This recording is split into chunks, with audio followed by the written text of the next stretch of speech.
KD7ZYM, KI7LIS. KI7LIS. James, go ahead.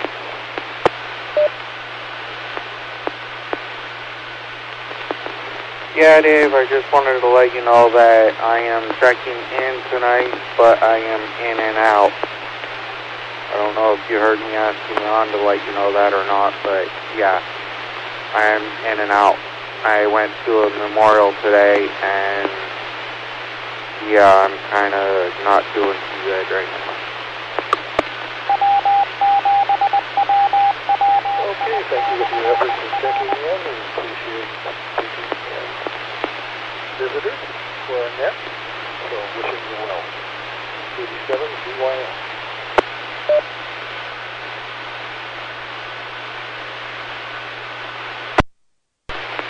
Yeah, thank you, Dave.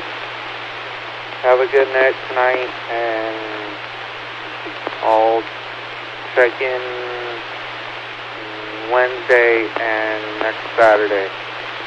Yeah, 7 LIS.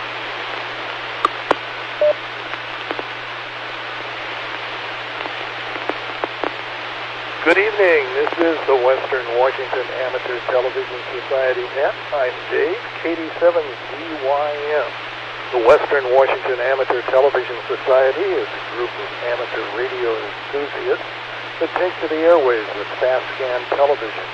We have a repeater located up on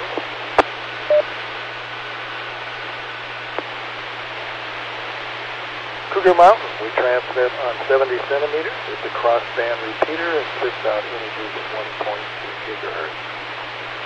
So, we'll pause for a second or two here in case anybody has any emergency traffic or needs to make a contact before we get fully underway.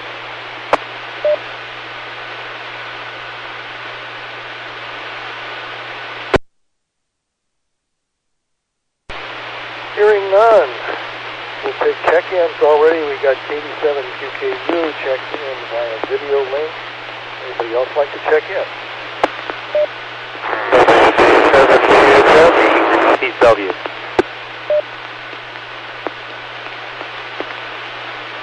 Connected N7KC.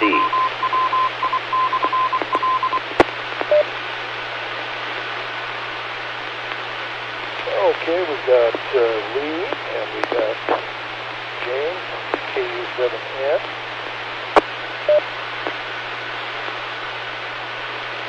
WB7BHM.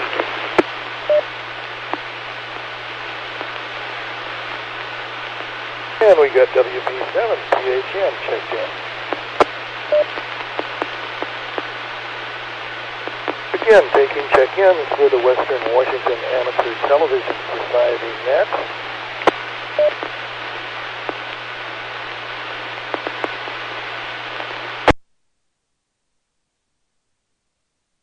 And I neglected to put James, WU7N, checked in.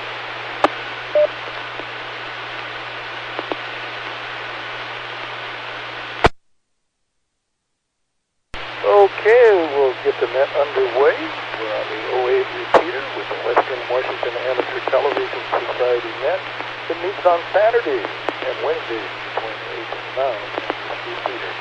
So let's go up to Ron, KD7QKU. Okay, good evening. KD7ZYM in the group. This is KD7QKU. Well, James up in Everett, KI7LIF. Checked in, and Dave, you got him, so that's good. And I talked to Gary. Gary called me after I got home, and he wondered if I'd heard from Rob, and I hadn't. But he said he wouldn't be able to join us tonight. So Gary, K7 HYB, I guess he won't be with us tonight. So anyway, today when Dave and I were on our way home, we stopped by our favorite store, and I picked up a really nice little Ryobi grill. Seems to run just fine. It had the charger with it. The charger was plugged into the battery, and it was only $7.99, so it looks like brand new. And runs just fine, so I'll probably end up sticking that in the motorhome. I have another Ryobi, but it's a little bigger. It's got I think it's got an 18-volt battery. I'm not sure. So anyway, this one seems to be fine. I found out, Dave, it's got it's not a, I can't say what I want to say. Lithium. It's not a lithium battery. It's a nickel hydroxide or whatever it is. Cadmium. I don't know what it is. But anyway, it's not the other one, the lithium one. So, not as good a battery, but it's probably older. I went online and I looked up the manual on it to see how long it's taken it to charge and everything. They do offer the other battery, but they're kind of expensive. All right, back to net, KD7QKU. Thanks for that report, Ron. Again, this is the Western Washington Amateur Television Society Net. I'm Dave, KD7GYM.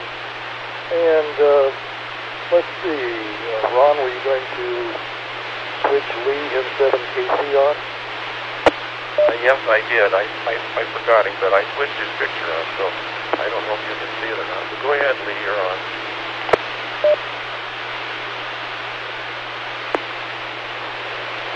Okay, this is N7KC, Lee in Port Angeles. Oh, very good. Good evening to everybody. See, what do I have to report tonight?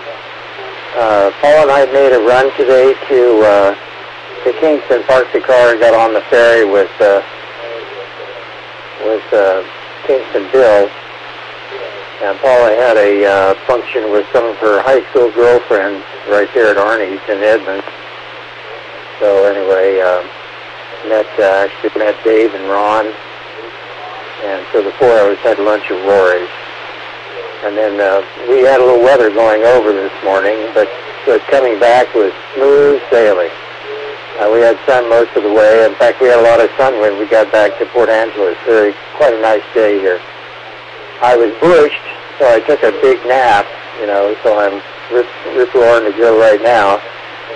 And tomorrow I will be generating a comprehensive email on the goings-on of up at Building B and so forth at Cougar Mountain. So members of the group look forward to getting details tomorrow about what's coming down here in the next 90 days or so. Let's see. Aside from that, I don't have anything else to add, so I'll send it back to Ned. This is N7KC in Port Angeles. Back to you, Dave. Go ahead. Okay. Thanks for that, Lee. Let's go down south. WB7BHN to the snow capital. WB7BHN.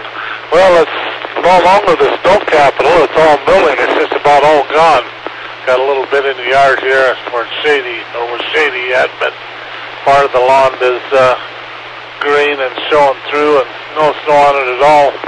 There's just snow where it was where the sun doesn't hit as much, and it was cleaned up in the mid-40s today, so it's pretty nice, lots of sunshine, and we're kind of getting rid of the snow, which was kind of a good deal. I suppose we may get some more by the end of the week or something. They're talking about it, but it looks like it's maybe going to be warm enough. It'll be rain down here. It's only snow in the mountains. So that's much better. I'll make it a whole lot better. I got to make a run up to Chimicum to my brother's place and help him with some more wiring sometime this next week if I can get a decent day to do it. I don't want to drive up there in the snow and the ice and stuff, but it sounds like it may be warm enough to get by without that. Monday or Tuesday I can head up that way. So we'll turn it back to that WB7BHN. Thank you, Jim. WB7BHN. Let's see if James is still with us. WU7N. Oh, good evening, Dave. First of all, check. I'm trying to kind of troubleshoot some things here at this end. Everyone's audio is very good tonight, and I haven't changed much of anything. I'm just wondering how my audio is. Full quieting. Well, tell me, is it best to find half a worm in the apple or a whole worm? I don't know. Anyway, let's see, it's a balmy 36 degrees out on my deck right now, and I was surprised to look at the aviation forecast and see that there's fog and light snow at Renton Municipal Airport right now, right up against the lake. So we certainly are having some strange microclimate weather here in the Pacific Northwest.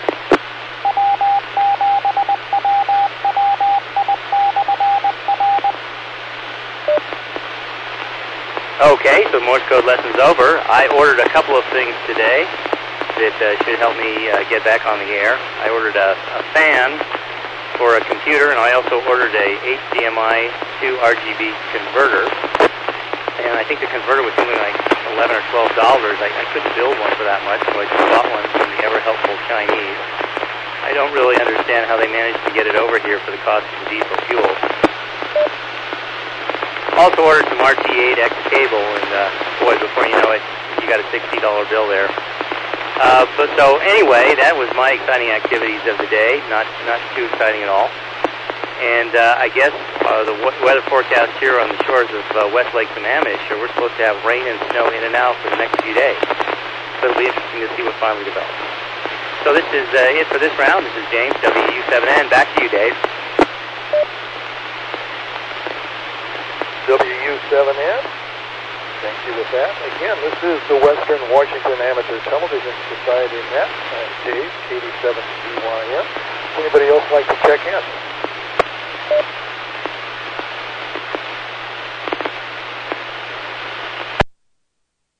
And again, this is Dave, KD7BYM in Lake City. Well, I've got 39 degrees outside. It's not raining. It's not snowing. It's not blowing. And most of the ice in the streets, there was a thin layer of maybe about a 16th of an inch, is now completely melted down with the warmer weather that we've had, and no traces of snow here in Lake City at this current time. So anyway, in Seattle, it's always nice to see snow, and then even nicer to see it go. Anyway, that was pretty good. And Ron and Leah said we got together a foursome today for lunch in Edmond, and had an enjoyable afternoon. So with that, I'm going to move on back to Ron, 87 QKU. All right. James over here. I guess I'll call him Sammamish James. And then there was James up in Everett. And then, of course, Lee. Yeah, I didn't mention, I guess, that we went to lunch. I had talked to Dave kind of late in the afternoon yesterday, and I thought there might be snow. And I said, well, I guess if there's snow, we probably won't go. So he assured me there wouldn't be any snow. And I'm looking out my window, and it was coming down.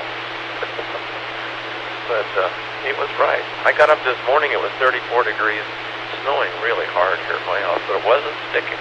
And I noticed that the snow that had been on the lawn in the shade had melted. And I didn't look at my rain gauge. I've got 0.08 of an inch or something in my rain gauge today.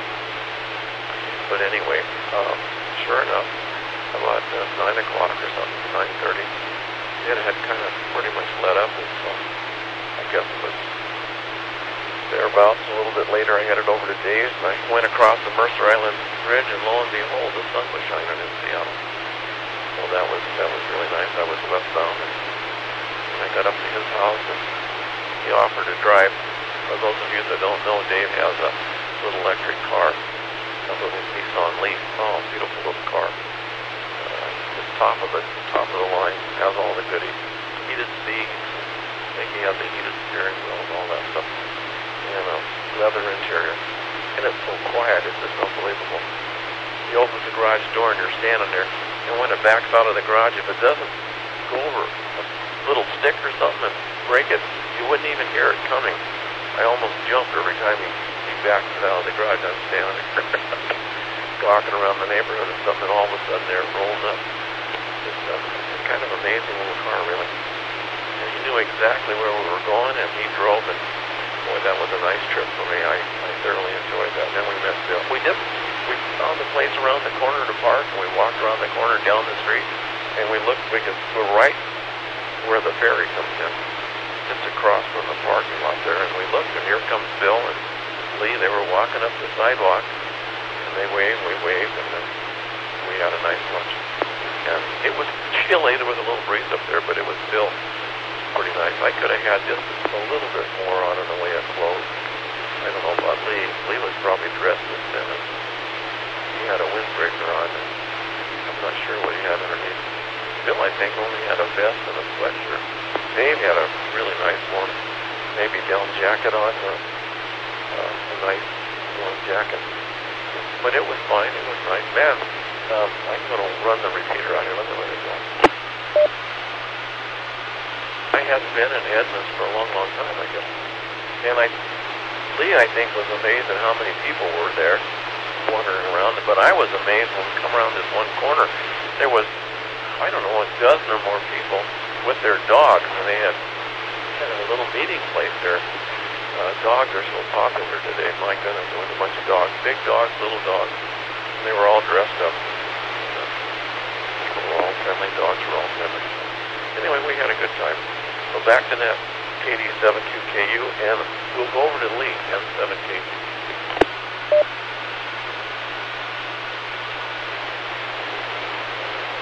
Okay, N7KC in Port Angeles. Yeah, well, I was dressed a little light, but the real truth is, when I left PA this morning, I put a big, heavy jacket in the car with a scarf, and then I had my lighter windbreaker, kind of, in case it was raining. So I said to Paula, I said, well, you know, when I get over there, I can make a choice about what to wear. So when we get to Kingston, it's nice. Sun's out. It's nice and pleasant and warm. And so I said, oh, but I can get by with just this light jacket, you know. And so that's how I went. So I could have, it's okay. Turns out I had a wool shirt and all that stuff underneath it. So, I mean, I wasn't really suffering or anything. But, yeah, it'd been fine if I'd had a little heavier jacket. Anyway, the wind was noticeably more robust in Edmonds than it was over at Kingston. Anyway, well then, we had a nice ferry ride over and back, and that's always fun. I've always enjoyed riding the ferry, and had a good lunch and all that. Oh, yeah, in fact, Ron was talking about the dogs that were there. I asked one of the gals what was going on, and she said, well, it was a socialization class. So the idea was that I said, well, are they supposed to be socializing dog to dog, or is it dog to people? Yes. And she didn't really answer that, directly. But the dogs were not talking to one another, but it looked like it was more people to dogs kind of thing. So it was kind of fun. There was a Burmese mountain dog there, beautiful, beautiful animal that was 15 months old and weighed an even 100 pounds. So that dog is going to bulk up a little more, I think, as it gets older. So it's going to be 100 plus for sure. They're sure nice-looking dogs. Anyway, okay. Well, at the moment I don't have anything else. I'll send it back to net control. This is N7KC, Lee in Port Angeles. Back to you, Dave. Thank you for that rough report, or should I say powwow report. Let's go to Jim, WB7BHN. WB7BHN. And talking about electric cars, my sister-in-law and her husband bought one, a Chevy Bolt, what it was called, and they drove it up here a couple times from Oregon City, just south of Portland there a little bit. But they have to charge up when they get up there because we'd be right at their limit if they tried to drive both ways. And it can go 200 and some miles on a single charge, which isn't too terribly bad, but it's definitely quiet. I'd like to look at a schematic and see just how the thing works. He showed me underneath the hood, and you can't really tell anything by looking at it. It's got a bunch of fancy items in there that do not look like a motor at all. Of course it is, and it's the batteries and the control systems for the motors and stuff. And I guess the thing, when it breaks, the motors produce voltage that charges the battery back up and stuff, so it's really more efficient driving around town than it is on a long trip, like coming up here and getting on the freeway. Just got to use the battery and moving, but they do along at 70 miles an hour, the thing, and quite happy with it, I guess. So with that, we'll turn it back to Ned. WB7BHN.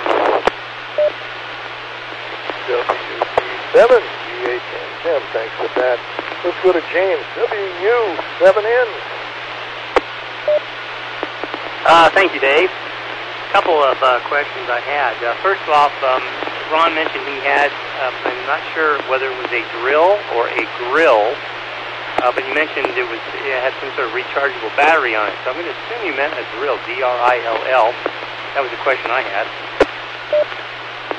Lee, I certainly look forward to the report on what's going on Cougar Mountain. And right now I'm not working, so I don't know how fast they're moving on stuff, but I have time available if they just need someone to clean stuff out and get it to Goodwill or the dump or wherever it needs to go. I'm, at least in the near term here, available. Another thing, I had a question for Dave and anyone else on the net. I have a propane tank, and I just noticed that the date on it, it's 12 years, and I guess 12 years is the point at which I'm not quite sure, I guess you're not supposed to refill them again or whatever. At any rate, it's a cold day, and I don't have a grill right now that uses a propane tank, so if someone else does, maybe you could shout out at me. And it was interesting about the dogs going to socialization class. I think I've worked with a lot of people that probably should get up there and try that out. And, I've heard the electric cars that don't have the little gas engine in them that you just recharge, that when they run out, what you can do is get out and push them, and that'll recharge the battery. I read that on the internet, so it must be true. At that point, I'll turn it back to you, Dave. This is James, WU7N in Northeast Bellevue. WU7N. Hey, that propane tank, yes, in King County you can't get it refilled, but if you go to one of the exchange places, you don't have to buy a new tank. You can use that one for an exchange, and it generally runs anywhere from $18 to $20 to fill a 5-gallon, and you can get a 5-gallon tank exchange.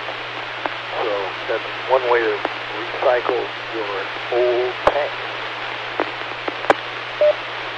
But could you use the propane that's in the tank? The tank is full. Oh, sure. No, that's no problem. Okay, thank you.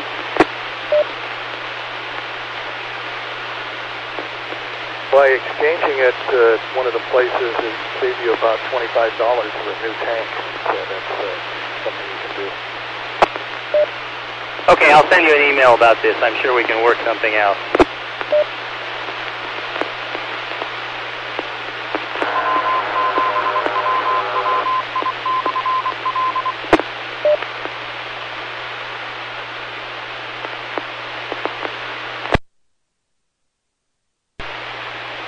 And this is the Western Washington Amateur Television Society. I'm Dave, 87BYN. Take a break if there's anybody else who would like to check into the net.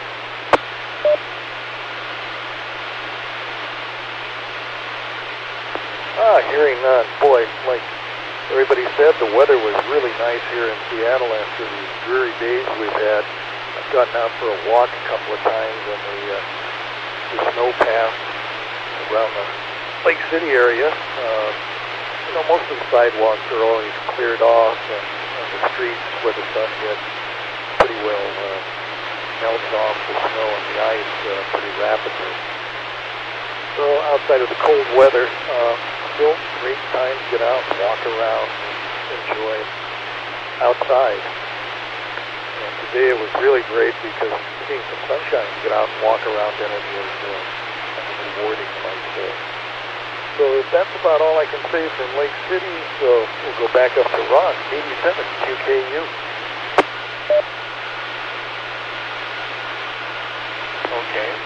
KD7QKU. It goes around pretty quick when you're just have a small group like this. I think that you can, I might be wrong, but I think you can store propane for 100 years or something. I think you can store it for a long, long time. I converted my generator. I have a 6,500 watt generator. I converted it from gas to propane. I bought a little, oh man, I think it was U.S. carburetor. I went online. Lee's the one actually that told me about it. He was going to do his. And so I went online and ordered the little kit. It was about $100. And you just remove the carburetor and you put it on at the base of the carburetor, and then you attach a hose to it. There's a little, I don't know what you would call it, a little manifold, maybe. And then of course you have the tank and everything. And so it'll run either, gas or propane. And the propane works really, really quick. I think it has a little place there where you push it on this little manifold. You hear as it gives a little shot of propane in there, and you hit the starter switch, and the generator just fires right up. Really nice. And so I think you can store propane almost indefinitely. So someone else might know more about that than I do. So anyway, that's about all I got. So let's find Lee on here. Oh, I guess Dave's still on. He's transmitting. There's Lee. So you're on, Lee.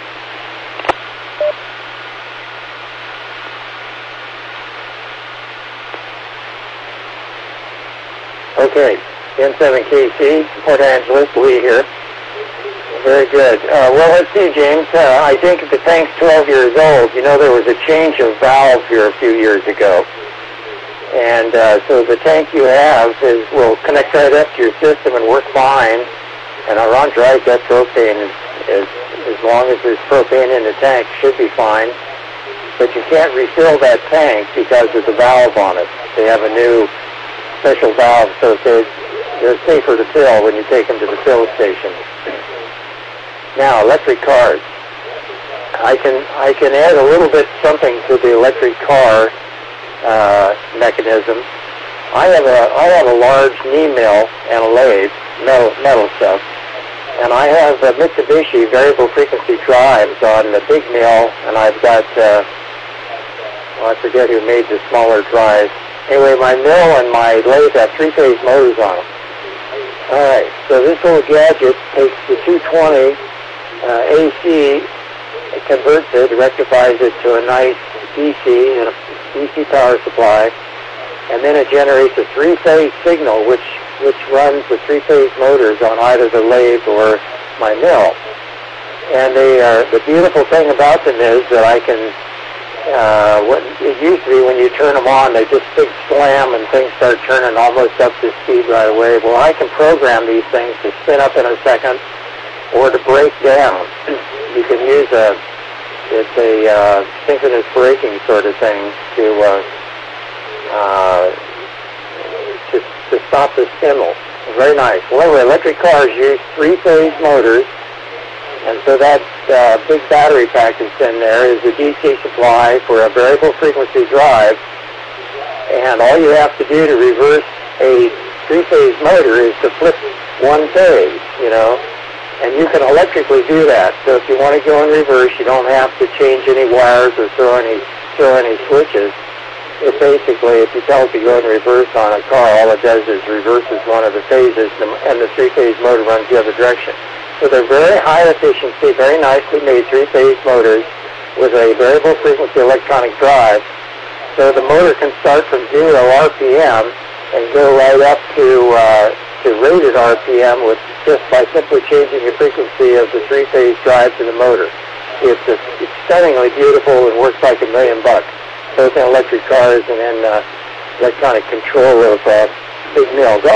Gotta let her go here. I'm almost by 3 minutes. N7KC, Port Angeles, back to net. Okay, thanks for that, Lee. N7KC, this is 87BYM. And moving down the list to Jim, WB7ATS. This is WB7 WW7BHN. Well, you're making me think about my early days working on CT scanners there, Lee. We had a three-phase pulse width modulated motor in that as well, and that was before they did continuous rotate. They rotated, I think it was about 400 some degrees, and then stopped and then started back the other way. And those worked about the same way you just talked there. We had a couple of Halifax switches out there so the motor could tell which way it was running and tell the motor controller which way it was going, and then the speed. The Halifax switches also determined the speed it was going at, and we had different speed scans for different body parts that we did. And the thing that know which direction the motor was turning and what speed it was supposed to be going at. It was pretty neat. And then when it braked or got to the end of its rotation, if it missed the soft limit switches, it would go right on by and hit a hard limit. I gotta let this thing reset. It would go right on by the soft limit switches if they weren't set just right, and hit a hard limit switch. And of course, if it kept banging it into the hard limit, it would eventually break the big shock and everything that it had there to stop it.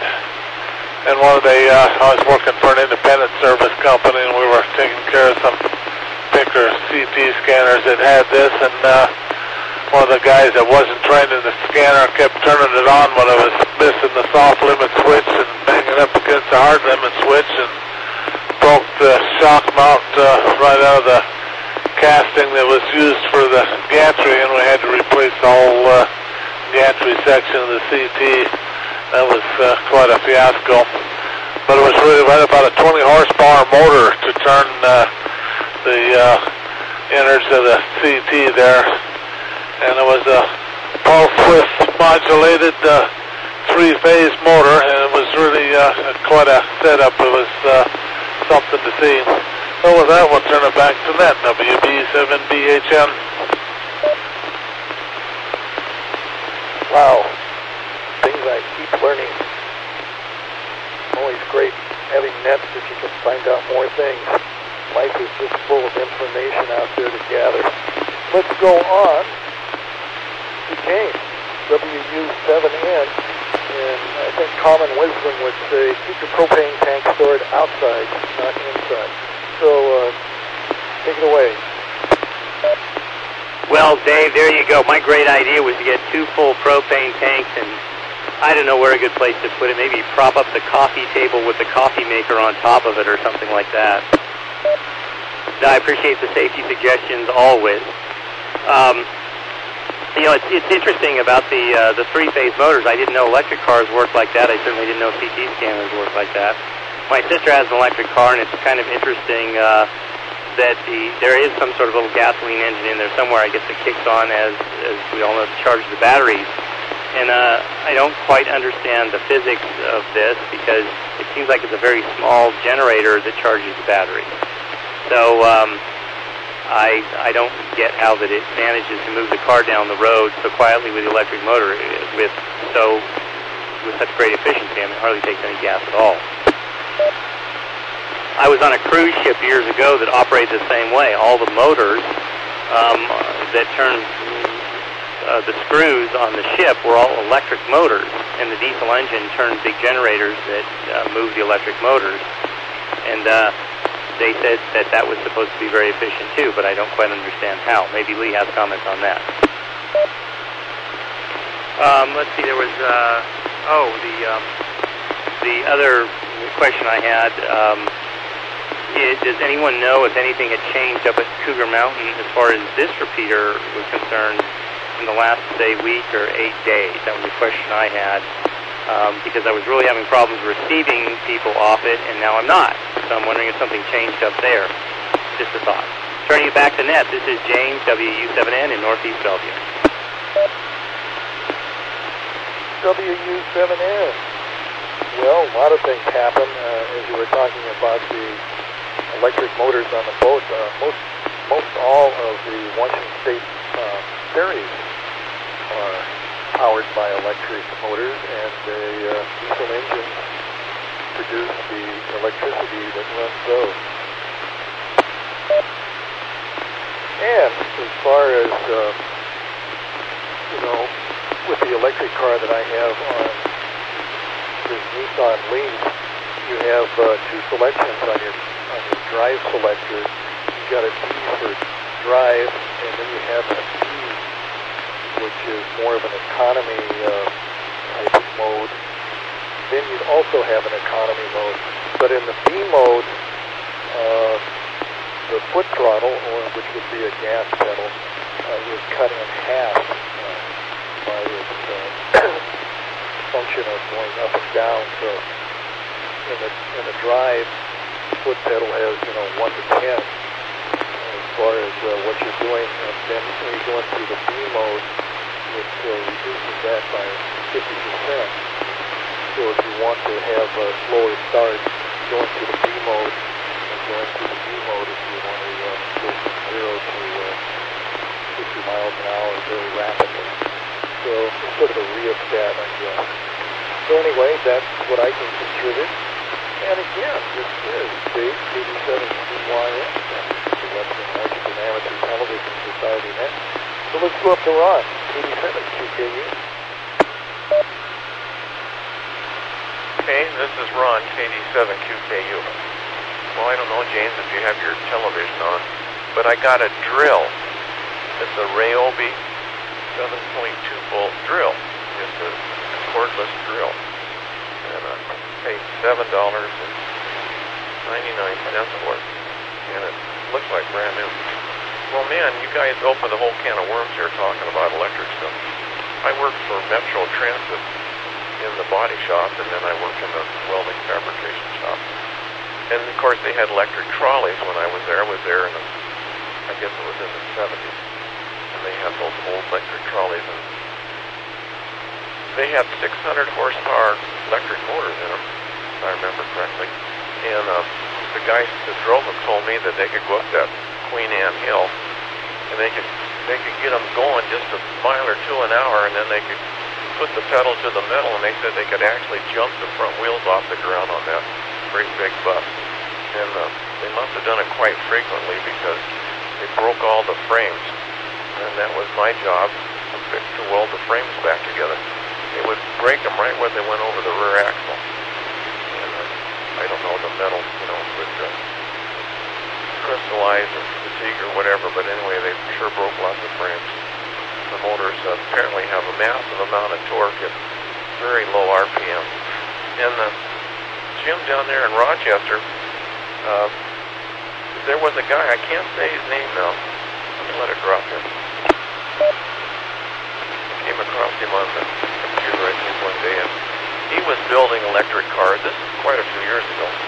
And then I found out, I think there was a place in either Portland or Vancouver that sold the parts that convert a regular car over to electricity. Pickup. You could convert a pickup really easy. So what you'd do is you pull the motor out of it. They made an adapter plate that you'd put on the transmission, and I guess you could even buy the motor mounts and everything else. And you could buy this electric motor, and you could buy all the stuff you needed. It would come in a kit if you had enough money. And the wiring and everything else, you could convert your car to an electric car. And then you could fill the bed of the pickup, with batteries at that time. With lead-acid batteries. I actually almost thought about that a couple of times. I would have liked to do it just for the fun of it. And we had a guy in there was an amateur television guy, Norris. He lived, where did Norris live? I want to say Skyway, but it wasn't Skyway. But anyway, Norris worked out at the airport. I'm not sure what he did, but he drove a Volkswagen, and he had converted this Volkswagen to electricity. I'm not sure what he used for a motor. He might have used a landing gear motor or something like that.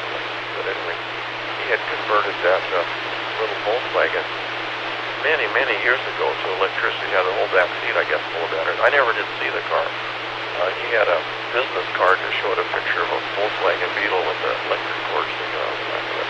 When I first met him, he gave me one of those cars. But somebody wanted to buy it, so he ended up selling it. So that was kind of neat. Norris was really a neat guy. So anyway, back to that, or over to Lee, I guess.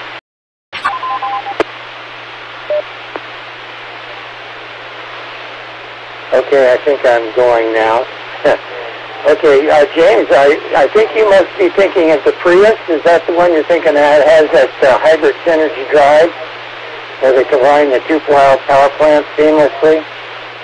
What I can tell you about electric motors is, you may remember the electric collies of years gone by, maybe even Seattle's got them now, I don't know. Anyway, it turns out a series wound DC motor has maximum torque at 0 RPM. Okay, so their torque curve is optimized for low-speed operation from 0 RPM up to a little bit, and then what happens is the electric motor its torque curve drops off, whereas a combustion engine, an internal combustion engine's torque curve is optimized at some good number of RPM. So as my understanding on the Prius, the way it works is, at starting at low speed, they use the same three-phase motor, I believe, in it. But anyway, so you get maximum starting torque with minimum RPM on the induction motor. Although the series wound motor with the series field and so forth, you're always guaranteed an immense magnetic field to make it go at 0 RPM. It's not exactly true on a true induction motor, but I think the Synergy may be a synchronous motor, where it's got a magnetic field as well as the rotating one. Well, no matter. Anyway, the deal is that they seamlessly switch to some mechanical linkage between the DC or the electric motor, and then somehow the gasoline comes on and its performance is better at higher RPM. I had a big blurb from Toyota a few years ago, and that's about all I can remember about it. But very, very clever drive that they have in those things. Now, maybe you were talking about a different car, I don't know, but the Prius certainly comes to mind as having that seamless switchover between electric and internal combustion back and forth as you're driving. Okay, I better quit. The N7KC Port Angeles, Lee here, back to net. Okay, Lee. Let's go on to Jim, WB7BHN. WB7BHN. Well, they're getting the electric car down a little more patent. They got better batteries now, and they're making them a little lighter and get more mileage out of a charge in them and stuff. But I tell you, it's sure be happy when they get them so the government doesn't have to subsidize them so people can afford them. And I can quit paying for them as a taxpayer. Right now, they end up, the government ends up subsidizing the manufacturers of them and the people buying them. I don't know if they quit that yet or not either, but my sister-in-law and her husband, they got a tax break, at least the first year they got it from the government for getting the darn thing. But if they actually develop something that's economically viable without the government subsidies, that'll be a great deal. And I guess the biggest thing that's holding them back is the batteries yet. They gotta make them for less money and more energy storage capabilities. But they're getting there. They're pretty neat rigs. I just wish we'd get to the point where the government would quit subsidizing them and I didn't have to pay so much of my tax dollars for somebody to buy one. And I'll turn it back to net with that, WB7BHN. W7BHN. Well, many thanks for your subsidizing my $7,500 rebate on my car. Anyway, it works pretty good, and I can't complain about it. Probably ideal for getting around the city. It's a smaller car, and you can plug it in. My gasoline consumption was running about around $100 a month. And going over to the electric car, it was about $8 a month for charging up the car. So fuel savings as far as that goes, very economical to run. Although the batteries, my car is about 4 years old, and the replacement at new was considered around $7,000. But now the new batteries for replacement are down to about $5,000. So anyway, the mass production of the lithium batteries and the technology is improving, and you can get more mileage, you might say, out of a given battery pack that has higher energy value. So, let's see. Let's go down to James, WW7ATS. Well, I'm glad yes, to answer Lee's question, it was a Prius, is what my sister owns. Yeah, the batteries, it's kind of interesting, just in the little Amazon order I placed today, the cable 50 feet of RG8X, not too bad, $20 for that. And then I bought a little electric fan for, $7, and a little converter box, which I already mentioned, was like $11 or $12. And then all of a sudden, I want to buy 2 batteries. One battery is for my very old iPhone 5S, which I foolishly thought that would be relatively inexpensive. And yes, there are people who sell them for less than what I paid, but this one has a guarantee on it, and it's probably going to work the first time. It was $17.45 plus 10% sales tax. And that's expensive for a cell phone battery, at least I think it is. And then I wanted to replace a battery in a GPS I have. Again, it was $12, $13 for an older GPS. And a friend of mine said, well, just wait until you try to buy a replacement battery for your little Yaesu that's 20 years old, if it's available at all. So the batteries do seem to be kind of out of whack in terms of price for what they're powering. The electronics is cheap, batteries are expensive. Well, looking at the time here, I see it's 8:46, so I'm going to pass back to the net here and see what other people have to say before we wrap it up. WU7N. WU7N, an iPhone replacement for a battery. What happened was they were having a great problem with their battery and the phone shutting down. And you can get a battery replacement at most of these repair shops for the iPhone for about $75 to pop the phone apart and put a new battery in. But in the interim, with so much problems that they've had with the iPhone, if you take them into an Apple store, we will replace the battery for free. So anyway, you don't have to buy it, or you don't have to take the phone apart to put a battery in it. So anyway, that's all I've got to say, and I'll move it back up to Rock, 87 KKU. Okay, thank you very much, you guys. This is KD7QKU. Well, I think I'm talked out. I don't have any much more to say about batteries. But, what's his name? Steve, going without gas. He's on the ESRG repeater, the 146960. He's a big advocate of electric cars, and they have a club in Seattle, which he's part of. And they are always meeting someplace. I think they meet lots of times in Dix up there on 45th, west of I-5, and with all their electric cars. And I think some of them have, maybe there's some kid cars in the group. But I was kind of fascinated with it, 5 or 10 years ago when I stumbled across it. So I think they prefer you to use manual transmission to automatic.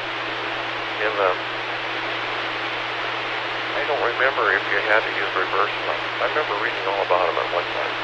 And like I say, I was really intrigued. It's because they made these adapters. You just put the adapter onto the transmission and then hook right up to the shaft in the transmission. And I don't know if they could do it in automatic or not. I think maybe it was just manual. And I don't think you needed a clutch, of course, because, you just slow the motor down when you stop. You need to speed the motor up when you go, so you didn't need a clutch. So I think you just, I don't know what gear you run them in. I don't remember now, but kind of slick. I suppose now you could get find some wrecked leaves or something, get the batteries out of them. So anyway, interesting. And I do have a friend, Sal, that lives up on Tomato, and they have a little bitty Prius, I guess you call it, tiny thing, a little two-door car, hardly room for two people, but he just loves it. They get like 60 miles to the gallon on gas, and of course it's electric most of the time. So they have many miles on it, I think. Anyway, I guess that's about it. Over to Lee. M7KC. Go ahead.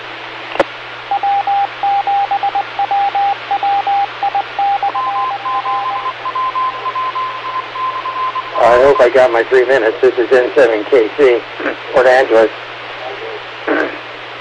Well, okay, I see we're down to 10 minutes left, so I'll keep it short.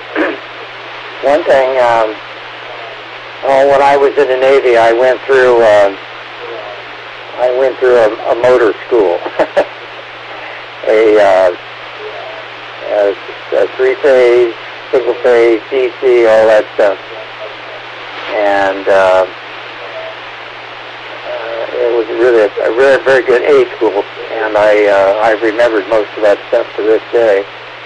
But one interesting thing about the series wound, the old streetcars, you know, they always had to have a chain drive between, couldn't have belts or anything that on a series wound DC motor, because if the belt breaks and the motor is, the rheostat box is up, the motor will accelerate so fast it can actually get, the big motors will throw pieces, they'll throw commutator pieces and all that sort of stuff, because the motor cannot physically stand the forces that are a result of running too fast. So small DC motors, the deal here is that they're trying to minimize the back EMF. They try to make it go to zero, and a series motor can run faster and faster and faster.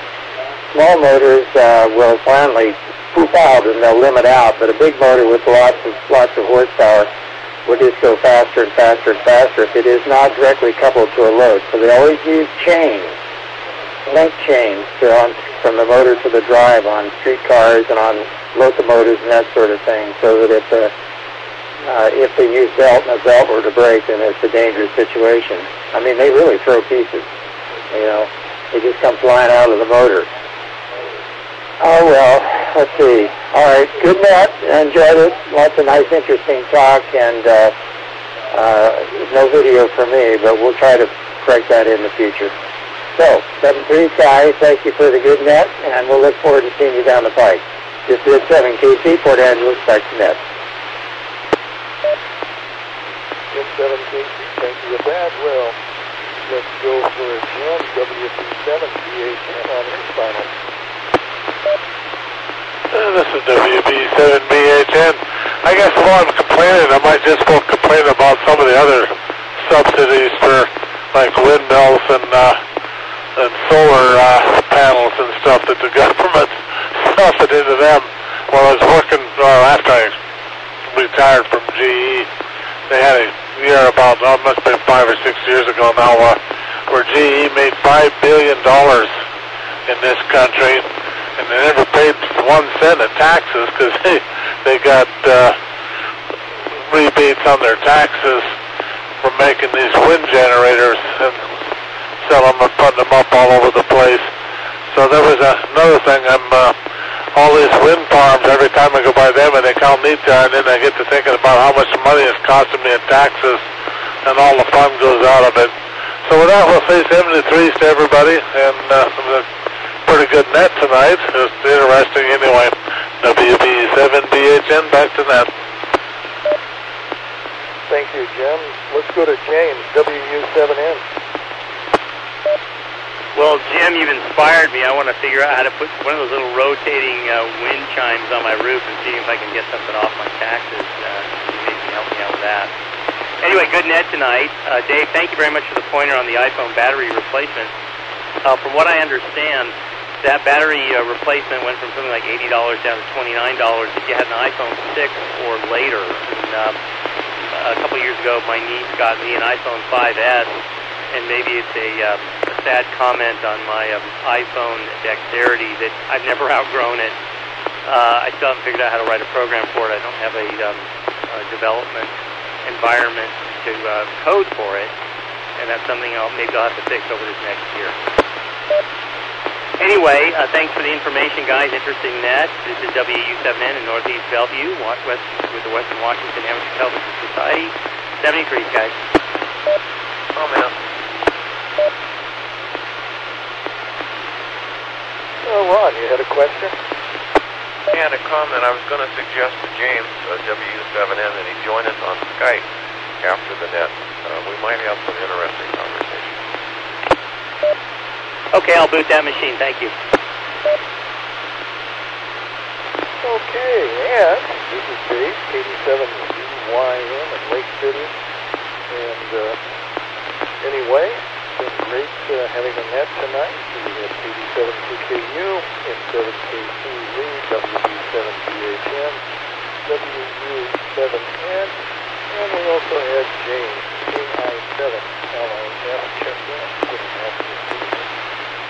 So, anyway, on behalf of the Western Washington Amateur Television Society, I'd like to thank the TAG Repeater Group for allowing us to use the 08 repeater for our voice channels on Saturdays and Wednesdays between 8 and 9 o'clock for the Western Washington Amateur Television Society net. So for now, I'll be signing off at 20:55:34. Good evening all.